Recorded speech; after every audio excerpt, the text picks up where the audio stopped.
Screenwriters Beat! Screenwriters Beat! I should make you guys sing. I really should. You don't want to hear me sing.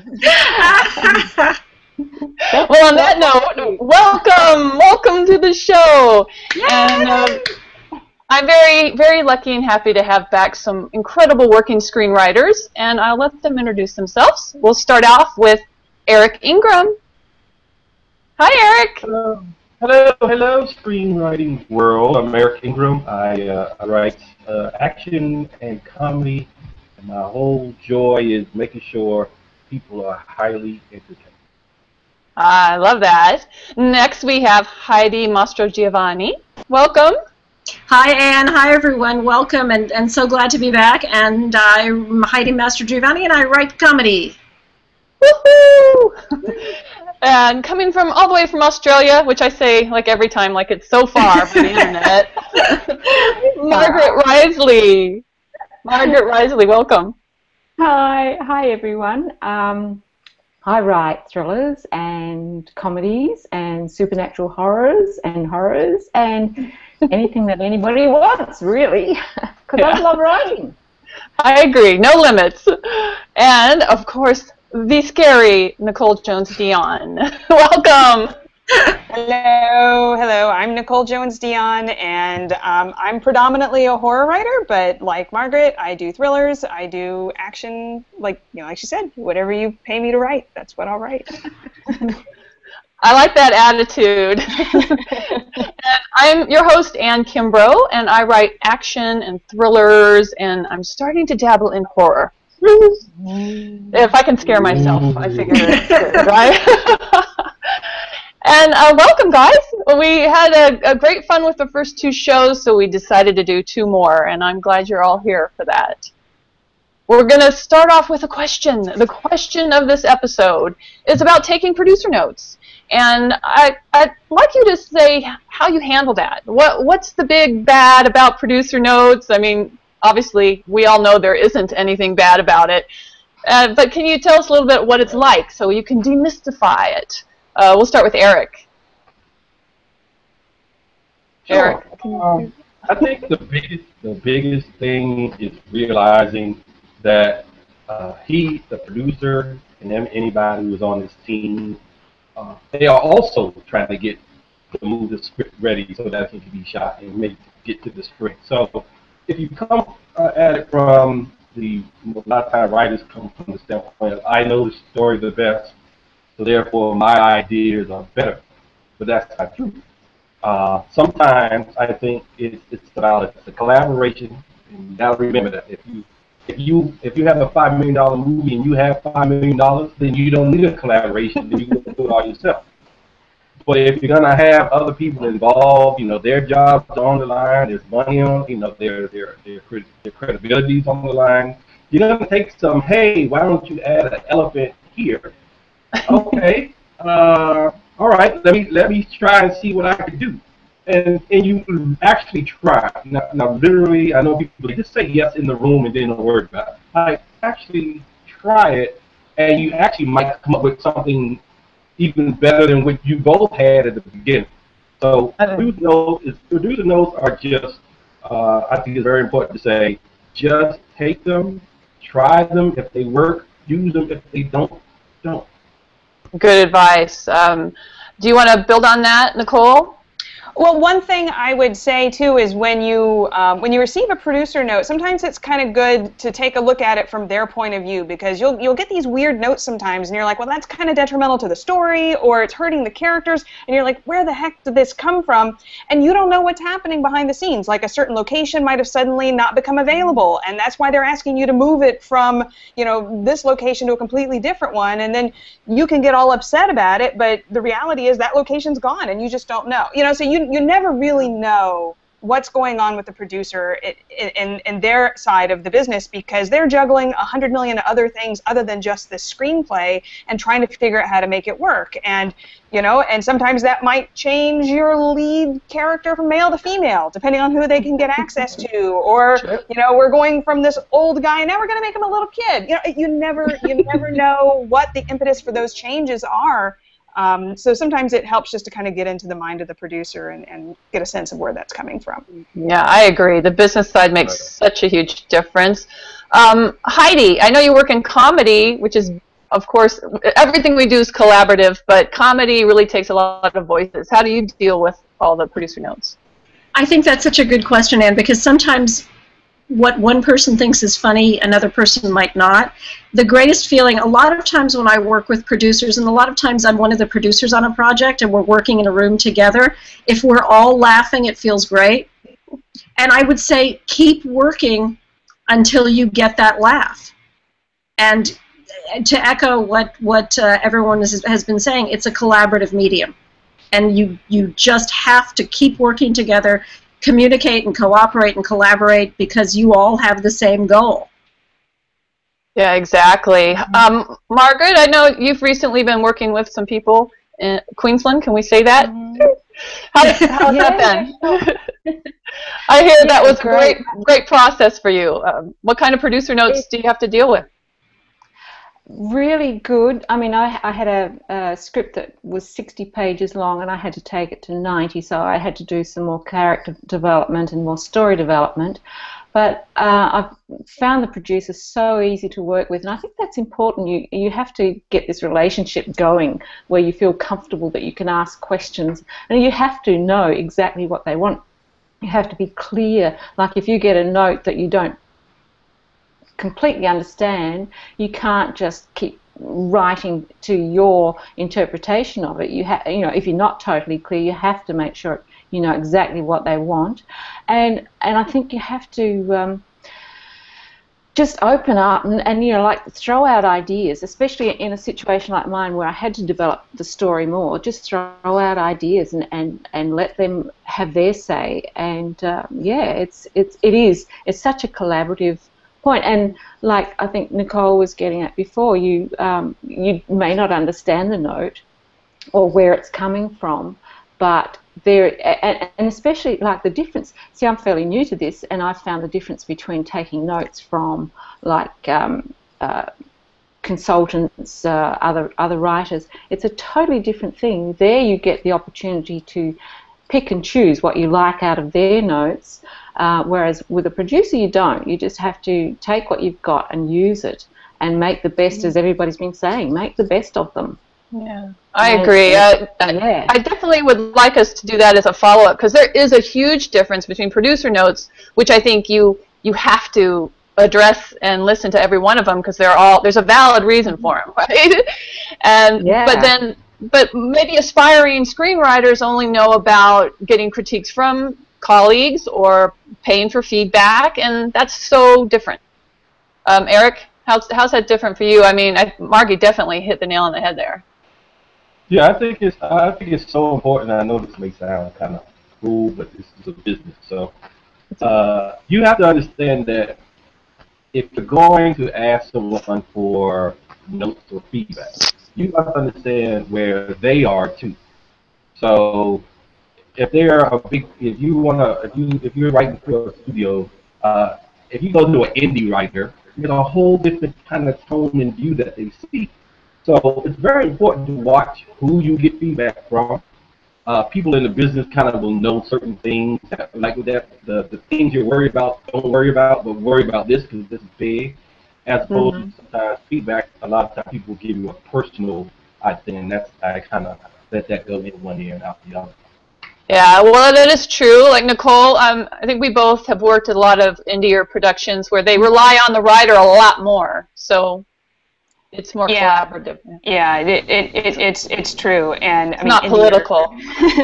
There's really no politics involved, and you know, and it's like I've been called back to do rewrites in the ADR stage, even. You know, it's like because for whatever reason they weren't able to get the result they were looking for on camera, and then they call you back.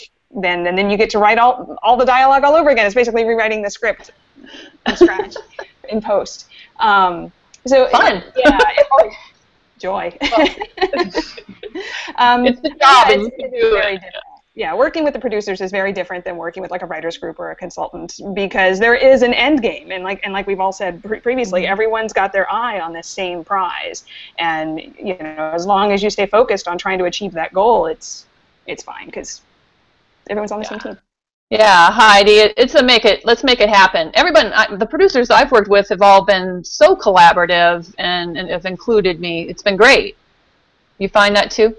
Very much so. And I think the difference, I would say, the screenwriting groups and the feedback is a learning process, which we should all always be learning. And the other one is a professional process. And we need to look at it accordingly. It's work. It's professional. Yeah. And you agree, Margaret? I want to call you Margie because I know Margaret as Margie. That's fine. But yeah, I think you touched on it. That's really great advice, and I hope everyone, if anyone else has comments, please put them in our comments, and we can always bring it up in another episode as well. But we're going to move on to the game period. Yay! Yay! We're going to do the buzzword game again because it's good to know buzzwords. And I'm going to start off with Eric. Your buzzword is button, which is usually the final line of dialogue in a scene. If you didn't know that, what would you think button meant?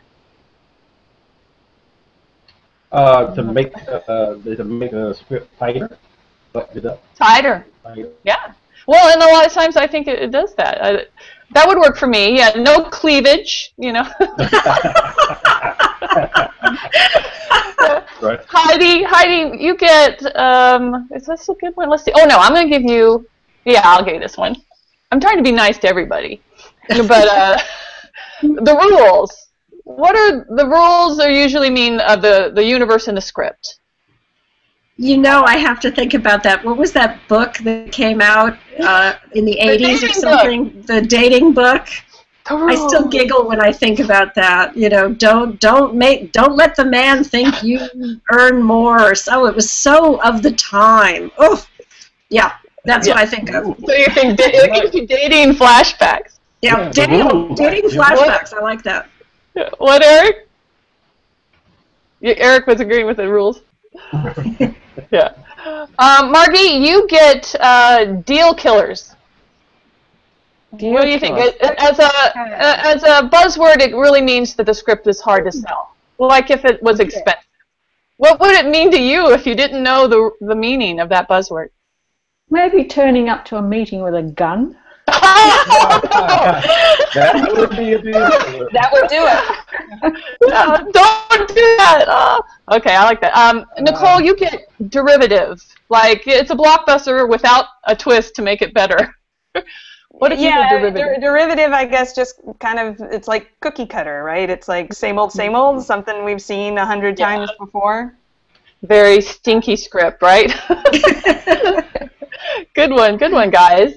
You've survived another game of buzzwords.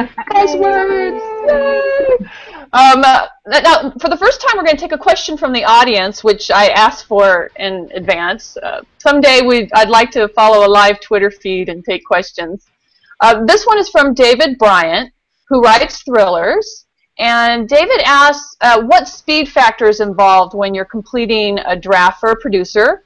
Does it vary from producer to producer, assignment to assignment, or do you feel like you're always given some window of time? I'll change it up. Nicole, you're up first. Oh, well, this is kind of my specialty. I think this is one of the things I'm kind of known for is speedy turnaround. But I think on average, for a start-to-finish script, you're looking at about 6 weeks. For a rewrite, I've been given as little as 9 days. And that's for a page 1 rewrite, which basically means you're throwing out the old script and starting over from new. That's a good buzzword. Yeah, it does kind of run the gamut. But what I would suggest is, regardless, outline. Outlines are your friend. And then those deadlines aren't so scary. Mm-hmm. Exactly. So it does vary. Margie, what do you find so far has been the turnaround they want? Well, I was given 2 weeks to do the rewrite, so and that was knowing that I had 9 days out of that 14 taken up with visitors, house guests, and birthdays and what have you. So it was. And you did it. And I got it done. Congratulations. Yeah, that's great. Yay. Heidi, what's been your experience? You know, with the episodic stuff I've worked on, the turnaround can be a lot less. If you've and again, in these particular cases, I've also been the producer on the project. So there have been plenty of times when we've just said to ourselves, we have to get this done this weekend. Not a page one rewrite, but we have to elevate this. We have to get this script into shape this weekend. Did you find that when you... Well, I guess, sorry, I had a question. So, Heidi, for scripts like that, where you're being asked to do it over the span of a weekend, how many pages is that? Exactly, very, very different, very different. I mean, it really, we're talking about 40 pages, and not a page one rewrite. That's still a lot of material, though. That's 20 pages a day. Yeah. That's a lot of Starbucks trips. Yeah. That's a lot of stuff. Be funny. And it's got to be funny. But I would say, Nicole, you're right. It's got to be a 3-day weekend, or forget it. Mm-hmm. It's just too damn much for 2 days. Eric, how about you? What's your time frame that you usually get? I had one with this is a page one that gave me 21 days, and a couple other times it's been probably the shortest has probably been about 5 days, and that was probably about 30 pages I had to work on. But yeah, probably. Yeah. For a feature? Yeah, for a feature. Yeah. 5 days for a rewrite on a feature, or? That's a rewrite but it was about 30 pages, not a page one. Okay. Not a page one. But they gave me the page one that I did do was about 2 weeks. 2 weeks. Oh, that's still excellent. I have found it's been like 3 weeks to a month for first draft, or a page one rewrite. Either way.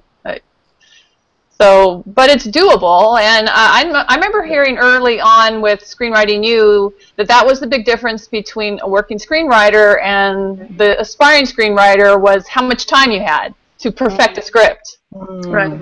So I would say, David, learn how to write fast and good. That's vital. Absolutely.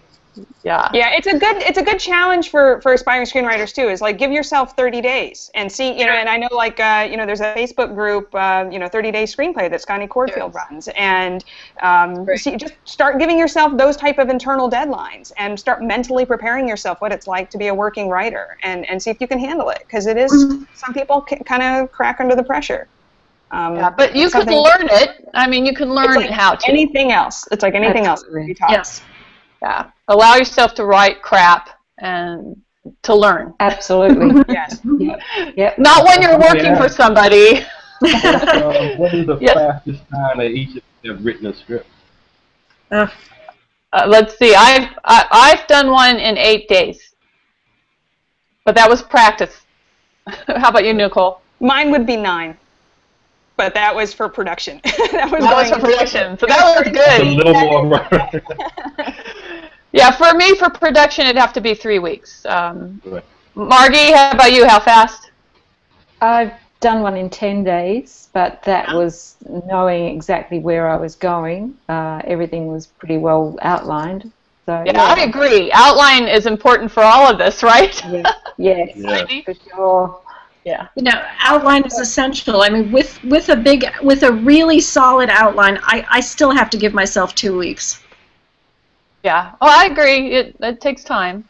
I mean, 9 days isn't fun. It's doable, but you're miserable and burned out at the end of it. But yeah, 2 weeks, a month, much better. Yeah, that's like a lot of time. Yeah. Normal and easy. Who said easy? We're talking this time, but it's not something that we started out doing, is it? I think most of us would have been the average person who took months to get a script down. You get faster as you go because you know your craft and you know what works and what doesn't, and it's much easier. That's great. Good content here today, guys. I really appreciate it. We've come to the end of our episode. Woo! We're gonna do another though. Yeah, so I'm gonna have everyone sign off with your favorite catchphrase, maybe one that you've altered to fit the screenwriting world. Eric Ingram, what's your best catchphrase? Write it, make a copy of it, and then save it, and then write the music. It's true. It does make sense. Heidi? I actually found a quote today from Peter Ustinov, the great Peter Ustinov, and he said, "Comedy is simply a funny way of being serious." I like that. It's kind of deep, very deep. Margie? Yeah, Margaret, yep. I actually found a quote today that came in my phone that I thought was really good by Maya Angelou. "If one is lucky, a solitary fantasy can transform 1,000,000 realities." And I thought that's so appropriate for screenwriting. It is. I like that. We live that. Nicole? I guess mine would be don't strive for perfection. Just make it good enough. Make it good enough. Especially if you're doing it in 9 days. 9 days, yeah. And mine would be, I love the smell of screenplays in the morning. Thank you, Apocalypse Now. Thank you guys so much for... Thank you. Thank you, Anne. Thank you all. Thank you again. We'll be back for more Screenwriters Beat. Yay.